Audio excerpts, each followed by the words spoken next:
Hello, ladies and gentlemen. My name is TB Sky, and I have got a bitch of a cough, so apologies if any of that makes it onto the recording. Side note, it absolutely will. And we're going to be talking about Varys. Now, Varys has received a rather substantial, or perhaps not so substantial, update to his lore. It comes in the form of a comic, which is what we'll be taking a look at in this video, as well as a short story and a bio update, which I might take a look at in another video, and a music video, which is very interesting and rather surreal, and which I will be perhaps taking a look at in a third video. For now, though, we are going to be looking at the comic, or rather, the comics, because there are two of them in extension of one another. Before we get into any of that, though, we're going to be taking a look at the credits. Now, the first comic is called Heartlight, and the next comic is called Retribution, with Act 2 being composed of the aforementioned music videos. So, let's skip all the way to the end so we can see the credits. The writer of both of these comics is Graham McNeil. The artist for Heartlight is Stephanie Hans. The artist for Retribution is Marco Rudy. The letterer is Jacob Bassel. The cover artist is Marco Rudy again, and the variant cover artist is Stephanie Hans. So, oops, that's the wrong button I clicked there. But perhaps it will turn out to be convenient. Yeah, there we go. Back to the beginning. First page. This cover page, let's just start by saying that this cover page is freaking gorgeous. I love the painterly style that they've used here, as well as the way that they're showcasing the, let's say, the new character concept for Varys as a champion. But let's just start by getting into it right away. We're not going to be going through the plot of the comics too closely, because it's not really that interesting, I think. But we're going to be taking a close look at the art, because there is, at least I have a lot to say about it. First of all, I love this creature. I love how it's designed. I love how it moves. I love the physicality that they give to it. That's a really well designed, really well done bit of creature design. It looks intimidating, weird, and kind of foreign, and it doesn't really look that much like other generic fantasy creatures, which is always nice to see, because League of Legends has a tendency to be a bit of a generic fantasy universe. That's the aforementioned cough making its first appearance. Now, the pages are sort of very standard in their composition. Like, we have got a bunch of panels arranged in fairly straightforward order. And I bring that up because in the second half of the comic here, we're going to be seeing some decidedly untraditional panel arrangements. And I want just to establish that contrast right away, that in the first part of the comic, Heartlight, the panel layouts are all very straightforward. Everything is sort of very clearly delineated and very clearly laid out. Whereas in the next comic, things tend to get much more chaotic. And I think that has some interaction with the story, because in the first part of the story, everything is mostly pretty straightforward. The plot is pretty straightforward. What the characters are doing and why they're doing it is pretty straightforward. Whereas in the second half, things get decidedly more chaotic. But let's just take some time now to appreciate the color work in this comic, because it is absolutely phenomenal. The colors and the way that they're presented in this comic are just absolutely gorgeous. You can't see it, but I'm doing like the chef thing where you just hold up and kiss your fingers. That's what I'm doing when I'm looking at the colors here. And I wanted you to take a note of the way that it uses painterly techniques in order to deliver these colors. If you look at the background, for instance, on this thing over here, and I wonder if I can't get it to zoom in a little bit by maybe, nope, because it has an adaptive layout. This is something I'm a little bit annoyed by when it comes to the Riot comics, is that you can't zoom in natively in the reader that they've got up going on there. You have to do it manually by opening the image in a new tab. A little bit inconvenient, but take a look at the background here. Take a look at the very rough dappled strokes that are used alongside these towering columns for the trees and the bushes. There's very little definition. There's really, if it's not painted physically, of course, but it is painted digitally by just using dabs of the paintbrush, whatever paintbrush they're doing, and then throwing a fuck ton of light on there. And it creates this wonderful effect where you get the sensation of sunlight peeking through the trees. And this is something that appears, you can see a hell of a lot of use of strong sunlight in a lot of these panels in order to deliver it's not as bad as it sounds, in order to deliver that sort of lush, foresty, golden late daylight feel. One thing I'm not so fond of, one thing that doesn't quite work for me in this comic, is the human characters.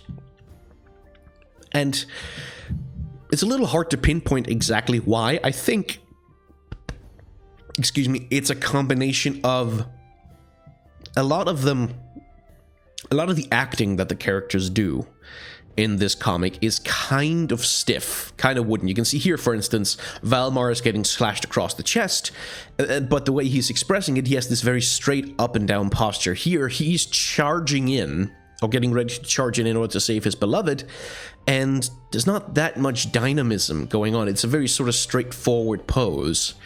And even here, when he's leaping over the thing and cutting it across the back in this fantastically graceful motion, the body is sort of very straight and rigid. Here, when he's bending over his beloved, again, there's not that much curvature, there's not that much motion to the acting that's going on. And that's, you know, every artist has their strengths and weaknesses. This artist in particular is incredibly good at colors. Like, I'm just baffled. I'd really want to just nerd out about this a little bit more. Look at the way that they are doing all these painterly techniques and all this use of different colors, and the way that they are playing with the light in order to create this forest scene. And then when you look really close, what's in the background through all the image compression is really just kind of smears and blotches of color arranged in different configurations. But the holistic thing, the whole of it, gives you this fantastic painted tableau that just looks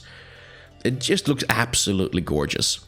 So every artist has strengths and weaknesses, and one of the artist's strengths for this one is absolutely their color and their background work. I think it's also my complaint about the human characters is that they are also painted, but at the same time they have to conform to essentially showing off the cartoony side of League of Legends. Like, League of Legends has a style that is not necessarily particularly painterly on its own. These characters have to look like the characters that are shown in the music video in the middle of the thing, which means they have to be very on model, which means the artist has to paint them in a very specific way, which perhaps is one of the things that kind of limits how expressive, how distorted they can make the bodies of the characters. And that's just that's my minor gripe with this comic, is that the environments, the backgrounds, the lighting effects are all incredibly gorgeous. Like, just look at the sunset, all the fantastic bright glowing, and you see the sunset, for instance, in this panel.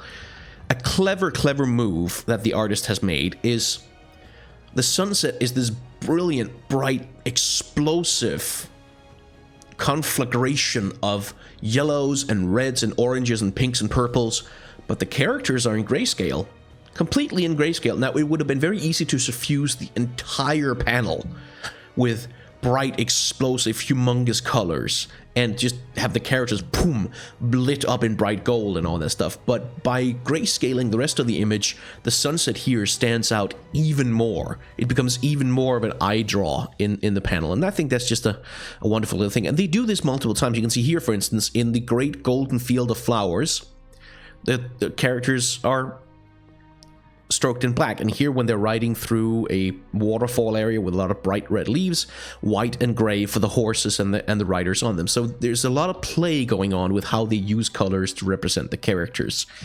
And but ultimately, I mean, I have to make the criticism that the human characters, the acting is all a little stiff, and it's all a little undone. Like, this is a dialogue scene, right, where they're kind of being a little flirty with each other. And the expressions aren't really telling me that much. The expressions are kind of stock photo a lot of the time. I don't think the characters are super expressive in these panels. It's a little bit of a bummer. There's also a thing where the very painterly, very indistinct style that works so well for stuff like forest scenes doesn't translate so well to this scene here, where the characters are all sitting around a table eating dinner. This is a domestic scene where we get a sense of the characters' grounding and the sort of the solidity of their life, the foundations of their life that are about to be ripped away from them, especially in part 2. So here's where, as an artist, I would have said, okay, here you need to make everything very distinct. You need to make things solid. You need to make things very...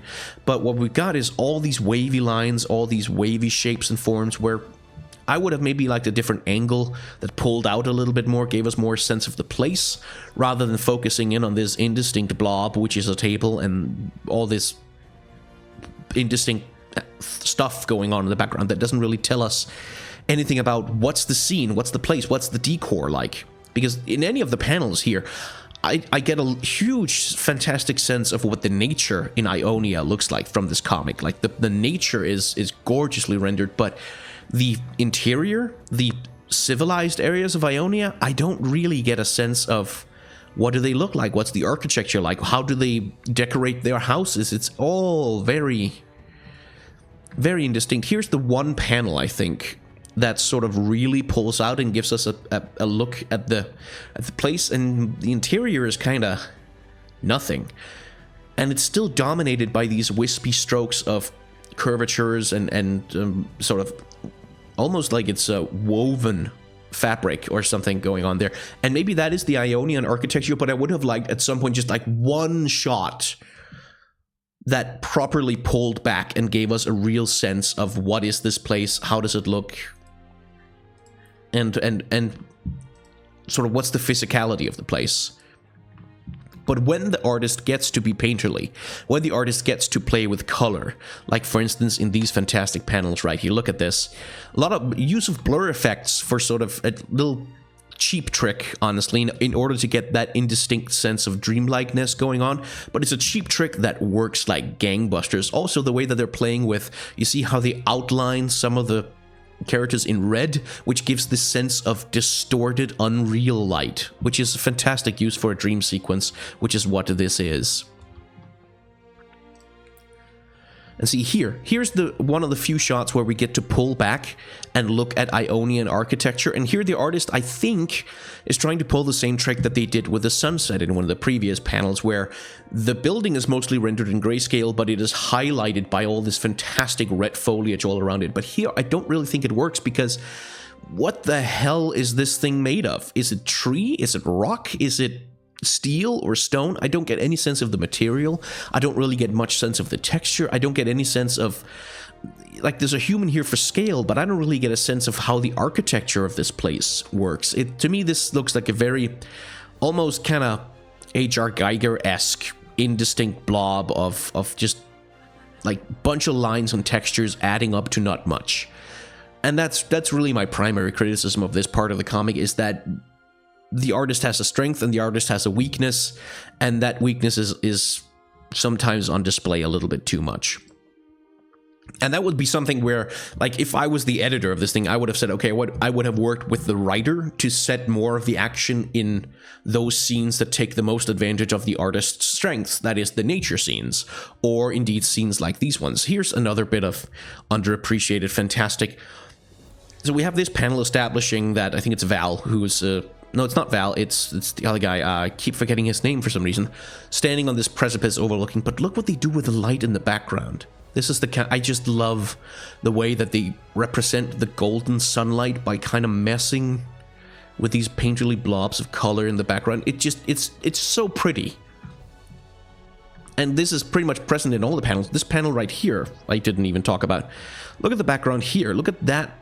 Those streaks of light, it's almost like water flowing. It's so gorgeous. I cannot overstate enough how gorgeous the colors are in this thing. And even though the wonderful colors persist as we get into these action scenes, I do feel like once they try to sort of transition to this very monochromatic, everything is kind of framed in red kind of thing, it kills the vibe a little bit, because this artist seems to be at their best when they're playing with a lot of different lighting effects and not trying to do these very stark black and red things. Nonetheless, the action, by the way, is an interesting, slightly mixed bag, because a panel like this one here, for instance, this is a fantastic panel, because you really get the sense that the sword slash that... God damn it, what's his name?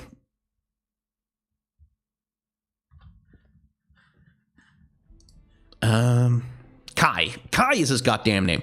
I've been searching my head for it. It's Kai. You really do get the sense that Kai has done a really, like, it needs a sound effect, like tearing through this guy, and you get this curvature and then the fantastic dynamic pose here. And then you get other panels that look more like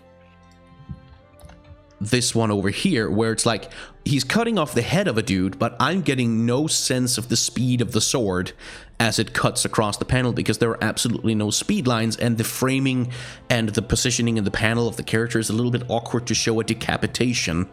And then there's panels like this one where the guy is fighting, being mortally wounded, and he knows he's gonna die, he's gonna fail, so he's reciting the credo of his faith. But this panel right here doesn't really give us any sense of strain or desperation or fear or pushing through the pain or anything. And maybe that's part of the point, that he's so dedicated to his principles that in both this panel and this panel over here, nothing affects him whatsoever. But if that were true, then why in this next panel, when he's struck by even more arrows, is he clearly shown to be screaming and kind of contorting himself, if his iron will is so strong that so there's an inconsistency in the portrayal of the character's state of mind, where here I might have liked it better if there had been more emotion on his face, like if he had been gritting his teeth and going, "I'm with heart and steel, in thought and deed," like pushing through it because he's so damn iron-willed, strength committed to his ideals. Kind of Boromir's last stand against the Uruk-hai in the Fellowship of the Ring kind of thing. The same thing goes here. This guy is watching his lover get torn to shreds by Noxians, right? This is his facial expression. Kai, no, Kai. Like, it's very subdued, it's very understated, and it could have done with some rather more powerful expression in order to really sell the desperation that Val is feeling right now as he sees his lover about to be killed. So yeah, these panels, like I said, I don't necessarily think the black and red stark silhouette thing works for this artist in particular, because they are at their best when they do panels like this gorgeous thing, right? What the heck?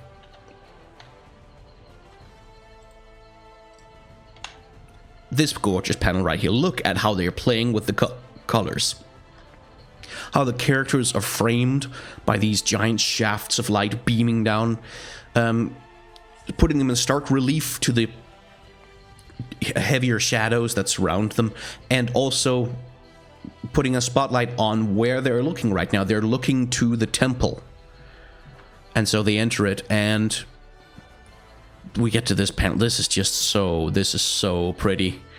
This is so gorgeous. Look at this. Look at how many colors there are.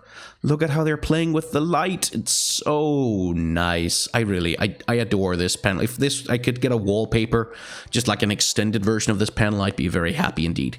Next up is the music video. We're not going to deal with that one today, so instead, we're going to be taking a look at the second half of the comic. This is a new artist, as you can tell by the shift in art style, and this artist, oh boy, this artist has got some goddamn game. Now, they are also very indistinct in their style. They have similar art style, the two artists, in the sense that they're both clearly on the painterly side of things.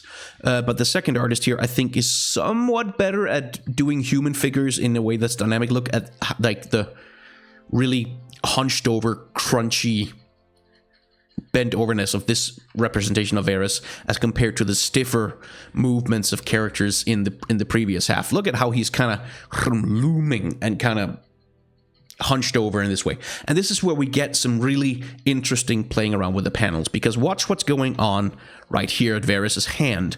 Varys is summoning his magic corrupted bow, right? That's what's happening here. But the effects of the bow being summoned are also being used as panel borders. So the one leg of the bow or arm of the bow extends out here. We have a panel in between. Another arm of the bow extends out here. We have a panel in between. We have a lightning effect coming off the bow, which forms the delineation of another panel and another panel. And the whole page is kind of organized around the shape of Varys' bow. And this is something that continues, because Varys' bow, as you can see here, has this very distinct spiky curvature thing going on. Like it curves and then it moves outwards. And watch the panel separations in this page here. They mirror the shape of Varys' bow. They curve up and then they go outwards. Curve up, go out, curve. So everything in these panel separations, when Varys is in control of the two characters, mirrors the shape of his bow, which is just such a brilliant visual cue, because Varys is the bow. That's the thing to remember. The body is formed from the two lovers, but Varys is the bow. So when Varys is in control, a lot of the time the panels will look like this. They will be sort of these jagged, torn edges shaped in the same general shape language as the bow, and that's just really, really, really freaking clever. Plus, of course, look at how well this is painted. This is just gorgeous. This artist is also more liberal with their use of sound effects, which I like. There weren't that many, I think, in the previous comic. They didn't use sound effects a lot, and I think that's it's an artistic choice. I prefer to have them because that kind of sells the visceral power of action better to me when I have the onomatopoeia to go along with it to imagine how it sounds.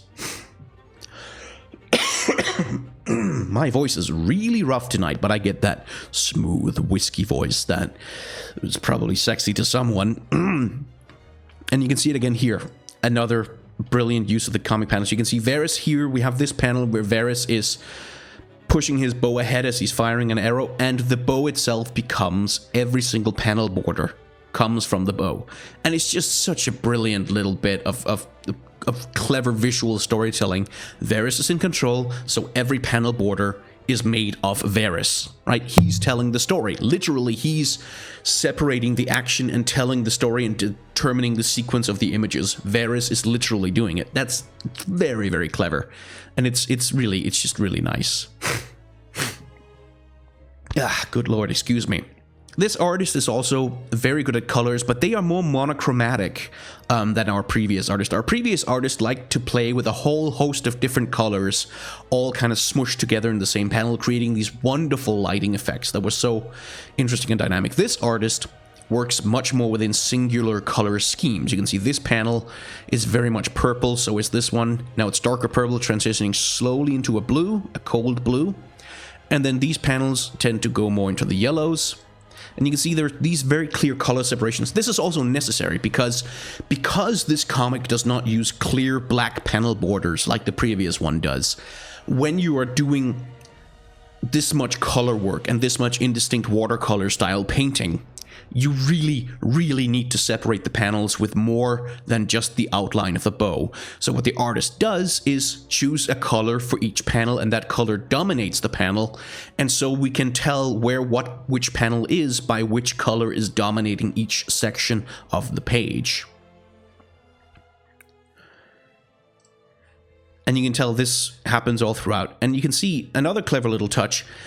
This is a battle scene where Varys is just kind of indiscriminately murdering a bunch of Noxians. You can see the panel borders all jagged and all kind of torn apart and ragged and edgy. And now here, as we get into a calmer time where Varys is more in control and not fighting, the panel borders get smooth. They get kind of nice and gentle curving.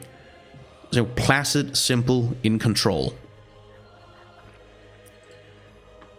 And the more chaos that there is, the more indistinct and the more wavering the panel lines become. And here in these two panels where Val and Kai start to fight back against Varys' control, you can see rather than being these very smooth controlled lines, they start to become wavering, almost smoke-like, almost indistinct, as Varys' control over the situation kind of wavers and falters against the two lovers who are slowly starting to unite their strength against him. And it's just very clever. And you can see here where Varys is starting to really struggle to maintain control. Everything kind of starts to go in every single direction. The panels start to become wispy, almost like liquid and indistinct. And then here, once Varys gets back in control, starts fighting, you can see he gets a little bit more control over the panel borders as well. And now here, when things get really bad, all of a sudden it gets jagged and straight lines. As their battle reaches a crescendo, you can see the contrast between when Varys is in control on this page, very strong, distinct lines, and here, where they start to fight back, again, we get into these more uncertain, curvy, wispy lines.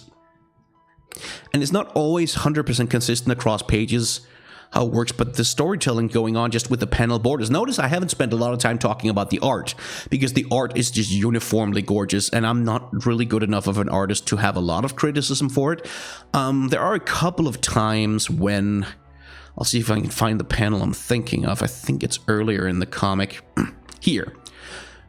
This page here, I'm not 100% sure what Varys is doing. at the bottom of the page, as you can see here. Because everything is so indistinct and because the characters aren't really sort of, it's hard to get a clear sense of each character's character design. Is this character Varys getting hit by blood magic? I think so, but I'm not actually sure because he's also over here as well as over here. But I think he's supposed to have been hit by blood magic because he seems to be reacting to it. But like there are times when the very indistinct painterly style going on here is a little bit non-conducive to maintaining a clear line of action when you need to know exactly what is happening to whom. And here Varys is almost about to take complete control. And watch how the panel borders keep trying to tell the story. As finally here, Kai and Val managed to take control. All of a sudden, this sort of wing-shaped, bow-shaped scheme of panel layouts that had been dominating the whole thing falls away and gives way to a circle, a union of characters, where the panel arrangements, look how they, all of them lead the eye down towards this central spot, the circle where the two lovers come together. And you can see here it's being literalized that Varys is dividing them. He's the dividing line between them, holding them apart. And as they get closer and closer, our eyes get drawn down until we hit the circle where the two are united. And then together, they start to take control. And look how the panel layout completely shifts away from the wing shapes that have dominated pretty much every single other page. Here has been that wing shape, that bow shape over and over again. Now that Kai and Val are in control, very different lines, very different panel layouts. And it's just so clever. It's just such a good use of the comic page as a format. To use the format of the comic page to tell part of the story is just, it's a beautiful, beautiful little trick. And I'm very pleased to have seen it. Yeah, and I think that's pretty much the end of my criticism of the comics. Like I said, I'll probably do a video on the music video that accompanies this comic, and maybe I'll do a video on Varys' lore update in particular, because while it is a substantial lore update, I think it is a lot less drastic than a lot of other people have been afraid of. So, if you have liked this video, you should feel free to leave a comment down below. If you have any questions, anything you feel like I didn't really cover or I skipped over or you would like me to expand on, leave that down in the comments as well. I try to respond to any comment I see where I can make some kind of useful response. Yeah, like, comment, subscribe, YouTube stuff, blah, blah, blah. My name has been TB Sky, and there's going to be links to everything I've mentioned down in the description below, and I shall see you, thank God I didn't cough more than I did, in the next video.